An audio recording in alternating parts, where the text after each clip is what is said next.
ओम नमो भगवते वासुदेवाय। स्वागत है आप सभी का हमारे चैनल पर। आज है बृहस्पतिवार और आज के दिन बृहस्पतिवार का व्रत करने से, कथा सुनने से सभी प्रकार की मनोकामनाएं पूर्ण होती हैं।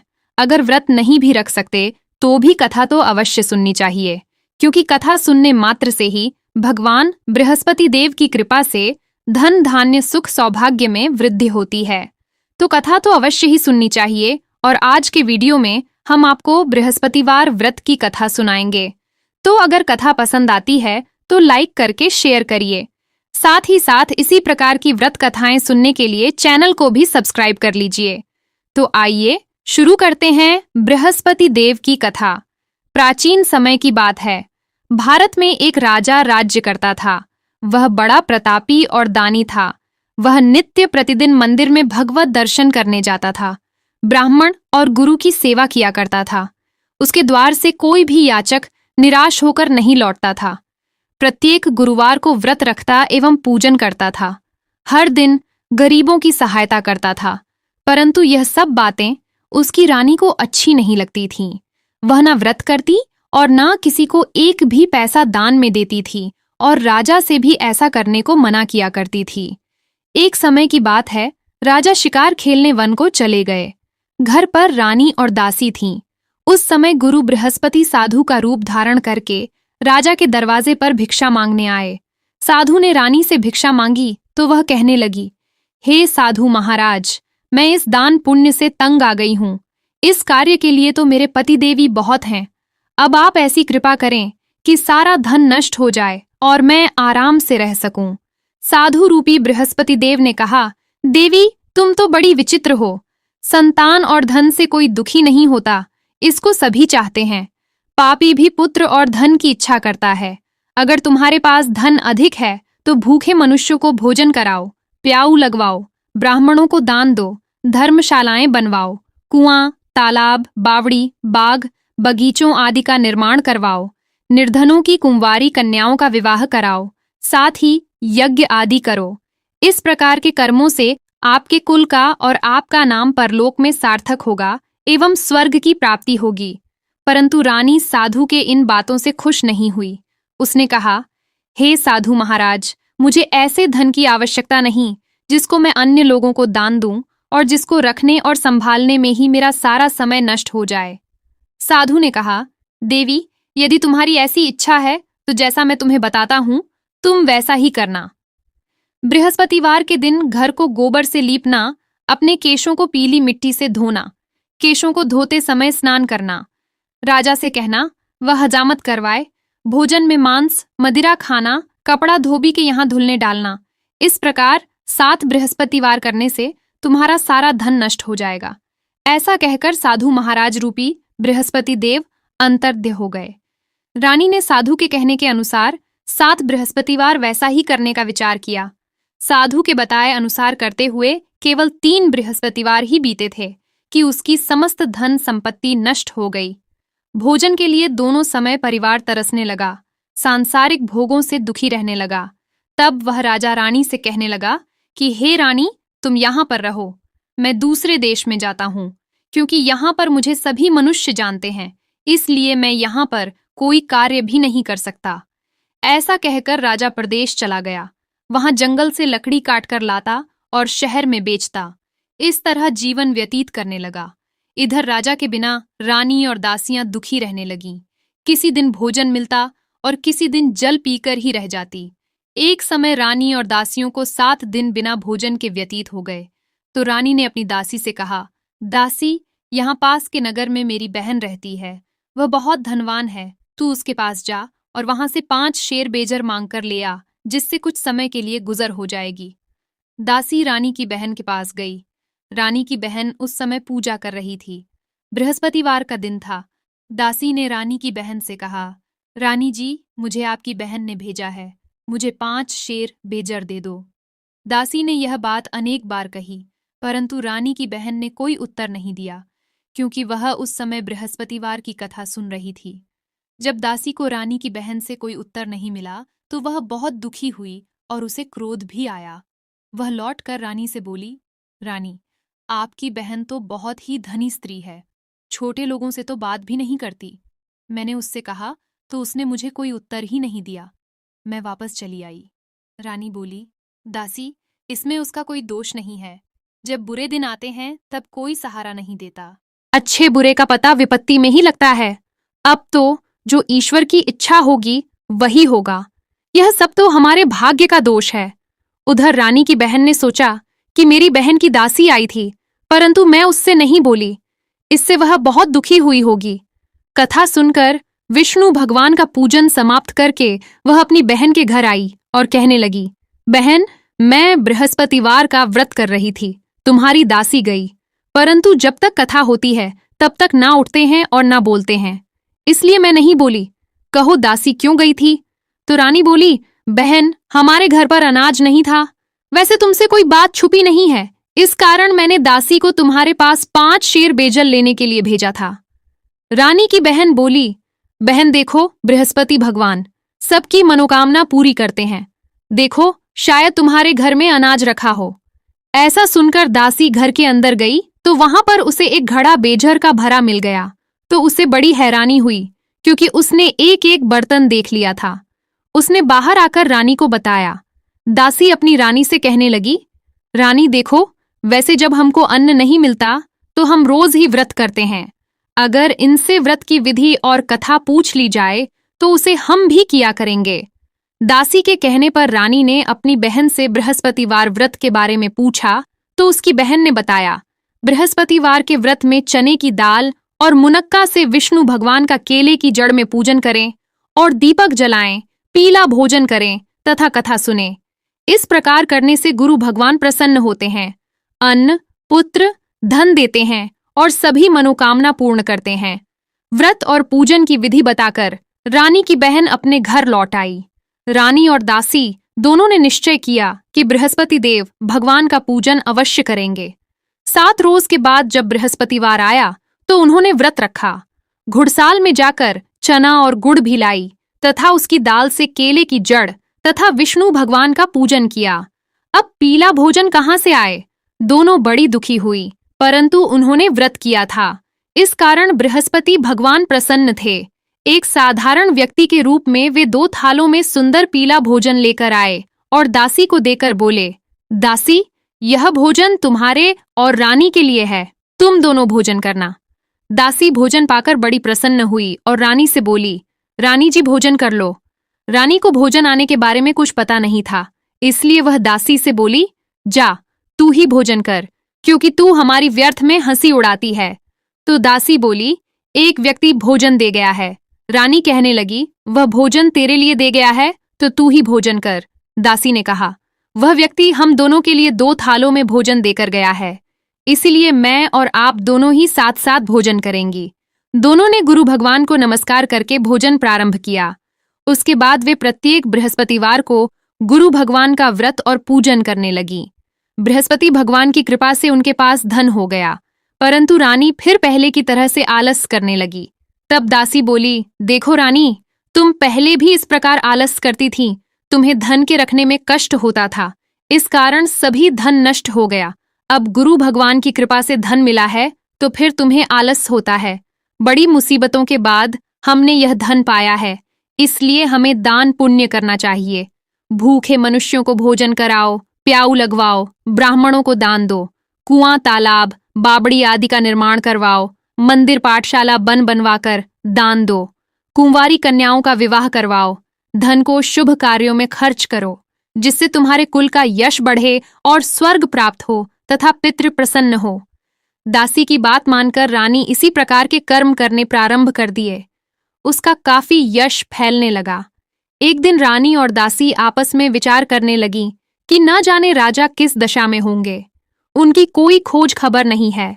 गुरु भगवान से उन्होंने प्रार्थना की और भगवान ने रात्रि में राजा को सपने में कहा कि हे राजा, उठ, तेरी रानी तुझको याद करती है, अब अपने देश को लौट जा। राजा प्रातःकाल उठा। वह विचार करने लगा कि स्त्री जाति खाने और पहनने की ही साथी होती है, पर भगवान की आज्ञा मानकर वह अपने नगर को चलने के लिए तैयार हुआ।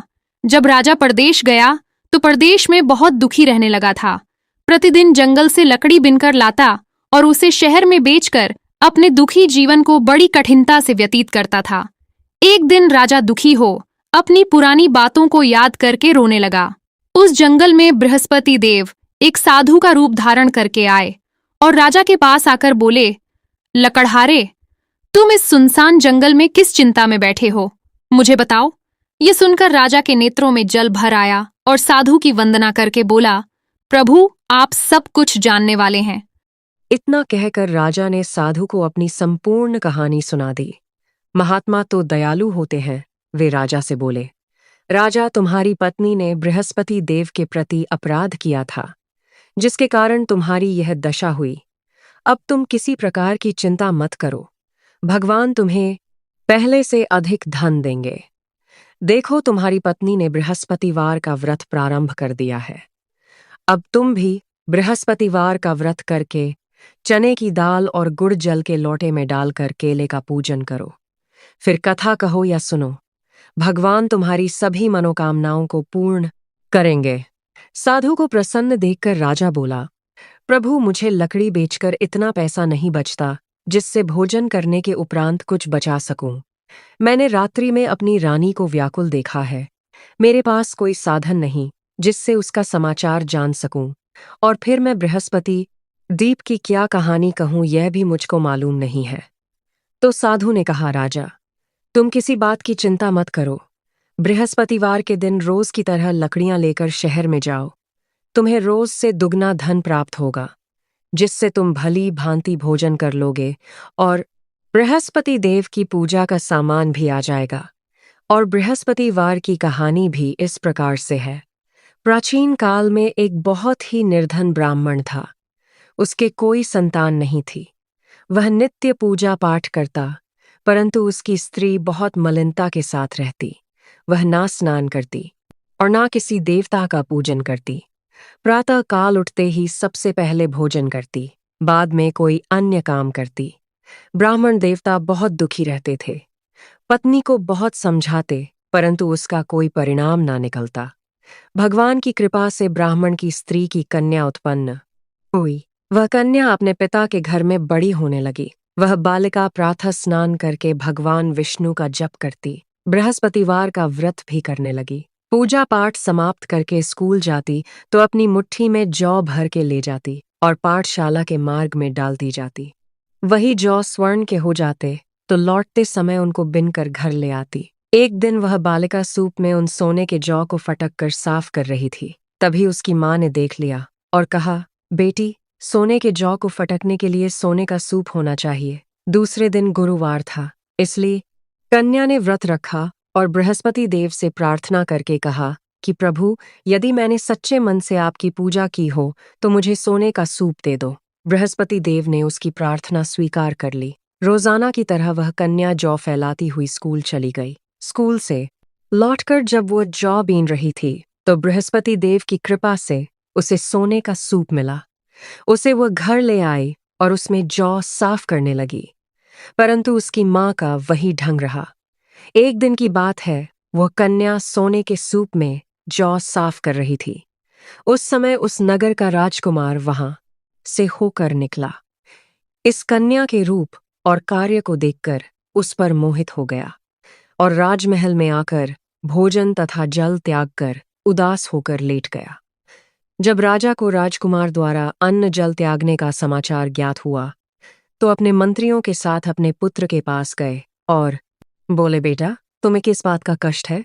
किसी ने अपमान किया है अथवा कोई और कारण है, मुझे बताओ। मैं वही करूंगा जिससे तुम्हें प्रसन्नता हो। तो राजकुमार ने अपने पिता की बातें सुनी तो बोला, मुझे आपकी कृपा से किसी बात का दुख नहीं है। किसी ने मेरा अपमान नहीं किया, परंतु मैं उस लड़की के साथ विवाह करना चाहता हूं जो सोने के सूप में जौ साफ कर रही थी।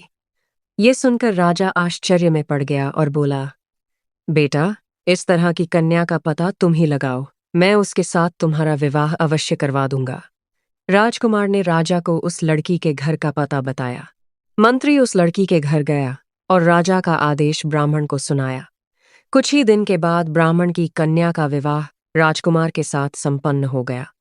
कन्या के घर से जाते ही उस ब्राह्मण देवता के घर में पहले की भांति गरीबी का निवास हो गया। अब भोजन के लिए भी अन्न बड़ी मुश्किल से मिलता था। एक दिन दुखी होकर ब्राह्मण देवता अपनी पुत्री से मिलने गए। बेटी ने पिता की दुखी अवस्था को देखा और अपनी माँ का समाचार पूछा तो ब्राह्मण ने सारा हाल कह दिया। कन्या ने बहुत सा धन देकर अपने पिता को विदा कर दिया। इस तरह ब्राह्मण का कुछ समय सुखपूर्वक व्यतीत हो गया, लेकिन कुछ दिन के बाद फिर वही हाल हो गया। ब्राह्मण फिर अपनी कन्या के यहाँ गया और सभी हाल कहा तो पुत्री बोली, पिताजी, आप माताजी को यहाँ लिवा लाओ, मैं उन्हें विधि बता दूंगी जिससे गरीबी दूर हो जाएगी। ब्राह्मण देवता अपनी स्त्री को साथ लेकर राजमहल अपनी पुत्री के पास पहुंचे तो पुत्री अपनी माँ को समझाने लगी, माँ, तुम प्रातः काल उठकर प्रथम स्नान आदि करके विष्णु भगवान का पूजन करो तो सब दरिद्रता दूर हो जाएगी। परंतु उसकी माँ ने उसकी एक भी बात नहीं मानी। वह प्रातः काल उठकर अपनी पुत्री का बचा झूठन खा लेती थी। एक दिन उसकी पुत्री को बहुत गुस्सा आया। उसने एक रात को कोठरी से सारा सामान निकाल दिया और अपनी माँ को उसमें बंद कर दिया। प्रातःकाल उसमें से उसे निकाला और स्नान आदि करा के पूजा पाठ करवाया तो उसकी माँ की बुद्धि ठीक हो गई। इसके बाद वह नियम से पूजा पाठ करती और प्रत्येक बृहस्पतिवार को व्रत भी रखने लगी। इस व्रत के प्रभाव से उसकी माँ भी बहुत धनवान तथा पुत्रवती हो गई और बृहस्पति देवता के प्रभाव से स्वर्ग को गई। वह ब्राह्मण भी सुखपूर्वक इस लोक का सुख भोग कर स्वर्ग को प्राप्त हुआ। इस तरह कहानी कहकर साधु देवता वहां से अंतर्ध्य हो गए। धीरे धीरे समय व्यतीत होने पर फिर बृहस्पतिवार का दिन आया। राजा जंगल से लकड़ी काटकर किसी शहर में बेचने गया तो उसे उस दिन और दिनों से अधिक पैसा मिला। राजा ने चना, गुड़ आदि लाकर बृहस्पतिवार का व्रत किया। उस दिन से उसके सभी क्लेश दूर हुए। परंतु जब अगला गुरुवार आया तो वह बृहस्पतिवार का व्रत करना भूल गया। इस कारण बृहस्पति भगवान नाराज हो गए। उस दिन उस नगर के राजा ने विशाल यज्ञ का आयोजन किया तथा अपने समस्त राज्य में घोषणा करवा दी कि कोई भी मनुष्य अपने घर में भोजन ना बनाए, आग भी ना जलाए। समस्त जनता मेरे यहाँ भोजन करने आए और इस आज्ञा को जो नहीं मानेगा उसको फांसी की सजा दी जाएगी। राजा की आज्ञा के अनुसार राज्य के सभी वासी राजा के भोज में सम्मिलित हुए, लेकिन लकड़हारा कुछ देर से पहुंचा, इसीलिए राजा उसको अपने साथ महल में ले गए। जब राजा लकड़हारे को भोजन करा रहे थे तो रानी की दृष्टि उस खूंटी पर पड़ी जिस पर उसका हार लटका हुआ था। उसे हार खूंटी पर लटका दिखाई नहीं दिया। रानी को निश्चय हो गया कि मेरा हार इस लकड़हारे ने चुरा लिया और उसी समय सैनिक बुलवाकर उसको जेल में डलवा दिया। जब लकड़हारा जेल खाने में गया तो बहुत दुखी होकर विचार करने लगा कि ना जाने कौन से पूर्व जन्म के कर्म से मुझे यह दुख प्राप्त हुआ है, और उसी साधु को याद करने लगा जो कि जंगल में मिला था। उसी समय तत्काल बृहस्पति देव साधु के रूप में प्रकट हो गए और उसकी दशा को देखकर कहने लगे, अरे मूर्ख, तूने बृहस्पति देवता की कथा नहीं की, इसी कारण तुझे दुख प्राप्त हुआ है। अब चिंता मत कर, बृहस्पतिवार के दिन जेलखाने के दरवाजे पर 4 पैसे पड़े मिलेंगे। उनसे तू बृहस्पति देव की पूजा करना तो तेरे सभी कष्ट दूर हो जाएंगे। अगले बृहस्पतिवार उसे जेल के द्वार पर 4 पैसे मिले। राजा ने पूजा का सामान मंगवाकर कथा कही और प्रसाद बांटा। उसी रात्रि को बृहस्पति देव ने उस नगर के राजा को स्वप्न में कहा कि राजा, तूने जिस आदमी को जेलखाने में बंद कर दिया है वह निर्दोष है, वह राजा है, उसे छोड़ देना। रानी का हार उसी खूंटी पर लटका हुआ है। अगर तू ऐसा नहीं करेगा तो मैं तेरे राज्य को नष्ट कर दूंगा। राजा प्रातःकाल उठा और खूंटी पर हार टंगा देखकर लकड़हारे को बुलाकर क्षमा मांगी और राजा के योग्य सुंदर वस्त्र आभूषण भेंट करके उसे विदा किया। गुरुदेव की आज्ञा के अनुसार राजा अपने नगर को चल दिया। राजा जब नगर के निकट पहुंचा तो उसे बड़ा आश्चर्य हुआ। नगर में पहले से अधिक बाग, तालाब, कुएं तथा बहुत सी धर्मशालाएं, मंदिर आदि बने हुए थे। राजा ने पूछा, ये किसका बाग और धर्मशाला है? तब नगर के सब लोग कहने लगे कि यह सब रानी और दासी ने बनवाए हैं। तो राजा को आश्चर्य हुआ और गुस्सा भी आया। जब रानी ने यह खबर सुनी कि राजा आ रहे हैं तो उसने अपनी दासी से कहा कि दासी देख, राजा हमको कितनी बुरी हालत में छोड़ गए थे। हमारी ऐसी हालत देखकर वह लौट ना जाए, इसलिए तू दरवाजे पर खड़ी हो जा। रानी की आज्ञा के अनुसार दासी दरवाजे पर खड़ी हो गई। जब राजा आए तो उन्हें अपने साथ महल में लेवा लाई। तब राजा ने क्रोध करके अपनी तलवार निकाली और पूछने लगा, बताओ यह धन तुम्हें कैसे प्राप्त हुआ है? तब रानी ने बताया, हमें यह सब धन बृहस्पति देव के व्रत के प्रभाव से प्राप्त हुआ है। राजा ने निश्चय किया, 7 रोज बाद तो सभी बृहस्पति देव का पूजन करते हैं, परंतु मैं रोजाना दिन में 3 बार कथा कहाँ करूंगा और रोज व्रत किया करूंगा। अब हर समय राजा के दुपट्टे में चने की दाल बंधी रहती और दिन में 3 बार कथा कहता। एक दिन राजा ने विचार किया कि चलो अपनी बहन के यहाँ हुआ आऊं। इस तरह निश्चय कर राजा घोड़े पर सवार हो अपनी बहन के यहाँ चल दिया। मार्ग में उसने देखा कि कुछ आदमी एक मुर्दे को लिए जा रहे हैं। उन्हें रोककर राजा कहने लगा, अरे भाइयों, मेरी बृहस्पतिवार की कथा सुन लो। तो वे बोले, लो, हमारा तो आदमी मर गया, इसको अपनी कथा की पड़ी है। परंतु कुछ आदमी बोले कि अच्छा कहो, हम तुम्हारी कथा भी सुनेंगे। राजा ने दाल निकाली और कथा कहनी शुरू कर दी। जब कथा आधी हुई थी तो मुर्दा हिलने लगा, और जब कथा समाप्त हुई तो राम राम करके वह मुर्दा उठकर खड़ा हो गया। राजा आगे बढ़ा, उसे चलते चलते शाम हो गई। आगे मार्ग में उसे एक किसान खेत में हल चलाता मिला। राजा उससे बोला, अरे भैया, तुम मेरी बृहस्पतिवार की कथा सुन लो। तो किसान बोला, जब तक मैं तेरी कथा सुनूंगा तब तक 4 हरैया जोत लूंगा। जा, अपनी कथा किसी और को सुनाना। राजा आगे चलने लगा। राजा के हटते ही बैल पछाड़ खाकर गिर गए और किसान के पेट में बहुत जोर से दर्द होने लगा। उसी समय किसान की पत्नी रोटी लेकर आई। उसने जब यह देखा तो अपने पुत्र से सब हाल पूछा और बेटे ने सभी हाल बता दिया। तो बुढ़िया दौड़ी दौड़ी उस घुड़सवार के पास गई और उससे बोली, मैं तेरी कथा सुनूंगी, तू अपनी कथा मेरे खेत पर चलकर ही कहना। राजा ने लौटकर बुढ़िया के खेत पर जाकर कथा कही, जिसके सुनते ही बैल उठकर खड़े हो गए तथा किसान के पेट का दर्द भी बंद हो गया। राजा अपनी बहन के घर पहुंच गया। बहन ने भाई की खूब मेहमानी की। दूसरे रोज प्रातःकाल राजा जगा तो वह देखने लगा कि सब लोग भोजन कर रहे हैं। राजा ने अपनी बहन से पूछा, ऐसा कोई मनुष्य है जिसने भोजन नहीं किया हो जो मेरी बृहस्पतिवार की कथा सुन ले? तो बहन बोली, भैया, यह देश ऐसा ही है। पहले यहाँ के लोग भोजन करते हैं, बाद में अन्य काम करते हैं। अगर पड़ोस में कोई हो तो मैं देखकर आती हूँ। ऐसा कहकर बहन देखने चली गई, परंतु उसे कोई ऐसा व्यक्ति नहीं मिला जिसने भोजन नहीं किया हो। अतः वह एक कुम्हार के घर गई जिसका लड़का बीमार था।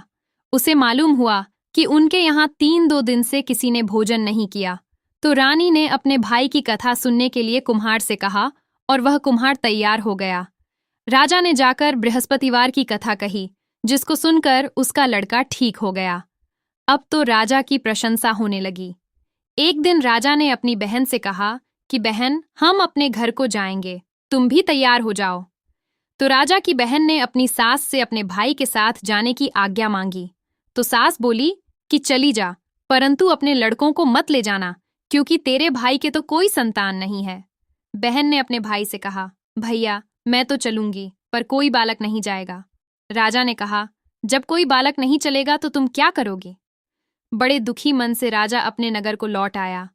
राजा ने अपनी रानी से कहा, हम निर्वंशी राजा हैं, हमारा मुंह देखने का भी धर्म नहीं है, और बिना भोजन आदि किए सैया पर लेट गया। रानी बोली, हे प्रभु, बृहस्पति देव ने हमें सब कुछ दिया है, वे हमें संतान भी अवश्य देंगे। उसी रात को बृहस्पति देव ने राजा को स्वप्न में कहा, राजा उठ, सभी सोच त्याग दे, तेरी रानी गर्भवती है। राजा को यह जानकर बड़ी खुशी हुई और 9वें महीने रानी के गर्भ से एक सुंदर पुत्र पैदा हुआ। तब राजा बोला, हे रानी, स्त्री बिना भोजन के रह सकती है, परंतु बिना कहे नहीं रह सकती। जब मेरी बहन आई तो तुम उससे कुछ कहना मत। तो रानी ने सुनकर हाँ कर दी। जब राजा की बहन ने यह शुभ समाचार सुना तो बहुत खुश हुई और बधाई लेकर अपने भाई के यहाँ आई। तभी रानी ने कहा, घोड़ा चढ़ाकर नहीं आई, गधा चढ़ी आई। तो राजा की बहन बोली, भाभी, मैं इस प्रकार ना कहती तो तुम्हें औलाद कैसे मिलती?